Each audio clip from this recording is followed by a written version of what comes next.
Majina naitwa Karo. Mimi ni supervisor hapa Bedi. Na Bedi tumempoteza supervisor, one of our supervisors. Na wafanyikazi wote tumeomba Bedi wafunge kampuni ndio tuende tukazike mmoja wetu. So hao watu wote ni more than 200. Tungeomba tu ngari mbili hivi mheshimiwa. Sisi wote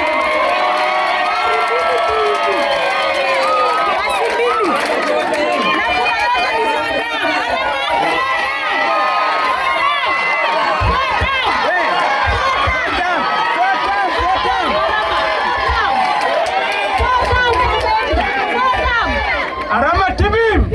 Arama tialala! Mama hai! Ngene oe! Arama mara ngapi? Hii harusi tunayo matuna! Harusi tunayo matuna! Tumpeleka ama tumpeleki?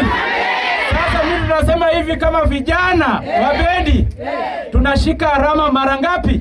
Mara 4. Anaingia maingii! Anaingia maingii!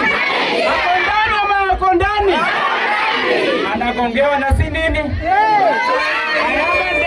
Ndani. Na mwisho tunaomba hivi, hii watu wote ni watu wa Bedi, tunaomba Arama tuongezee gari. Ikuwe ngapi? Tupeleke ndugu yetu Juma pumzike. Ndio? Juma amekuwa mtu wa Arama, amepigia kura Arama, mpaka saa hii amekufa kama yeye ni mtu wa Arama. Kwa hiyo tunaomba Arama naye pia simwache mwisho. Halo. Ati nyinyi mnataka gari ngapi? Gari ngapi?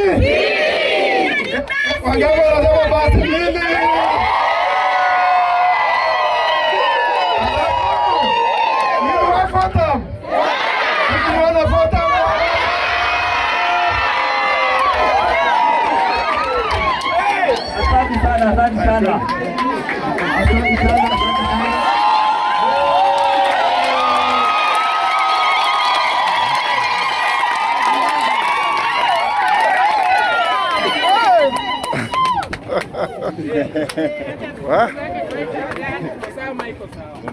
Asante sana. Sawa.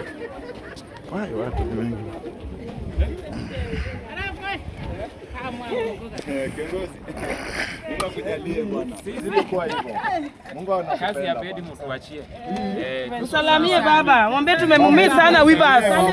Tunahitaji baba Weavers. Tumemumisi sana. Kwa hiyo tuko na kilio. Sisi tunarudi Bedi, sisi ni wana Bedi. Mimi ni supervisor Bedi.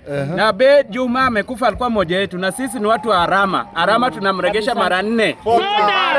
Arama fota. Nini kama ndugu ya Juma marehemu narudishia Arama shukrani na tunamrudisha Fotam kama mpiga kura yake, tunapiga heshima hapo. Nimeshukuru sana mheshimiwa. Mpaka kifo imtoe, mpaka mara 10, mpaka kifo imtoe. Mpaka governor tutakuja mpaka governor. Naenda mpaka president.